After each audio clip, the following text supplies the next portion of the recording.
A Széchenyi István kéttanítási nyelvű közgazdasági szakközépiskola és kollégium szervezésében portugál diákok érkeztek Békéscsabára. A 16 külföldi fiatal és kísérőik egy hetet töltenek városunkban. Egy nemzetközi csereprogram támogatásával és a közgé szervezésében jöhetett létre egy többnapos osztálycsereprogram. A diákcsere keretében 16 portugál fiatal és kísérőik érkezhettek Leira városából, hogy megismerkedjenek a magyar kultúrával és bepillantást nyerjenek a magyar oktatási rendszerbe.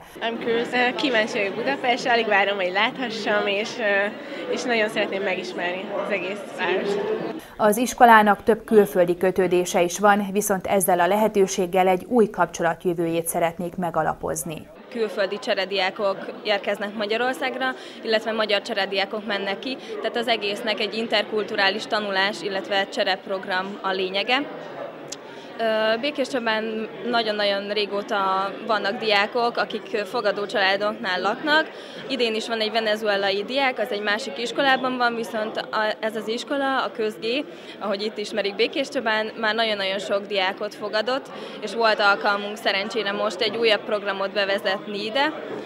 Portugálok érkeztek, illetve majd magyarok mennek ki Portugáliában. A diákok érkezését hosszas szervezés előzte meg. A program meghirdetését követően az iskola felmérte a diákok érdeklődését, és kiválasztották azokat a tanítványokat, akik helyt tudnak állni a feladat elvégzésében. A 11. évfolyamra esett a választás, mert ők még nem állnak közvetlenül érettségi előtt, de már elég érettek ahhoz, hogy egy ilyen interkulturális kapcsolatban részt vehessenek.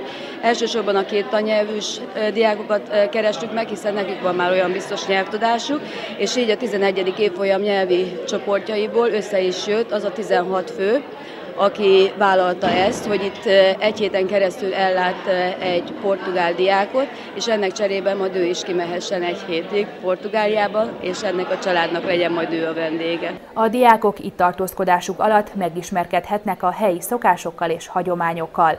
A békéscsabai fiatalok és kísérő tanárai kiutazása Portugáliába szeptember közepére várható.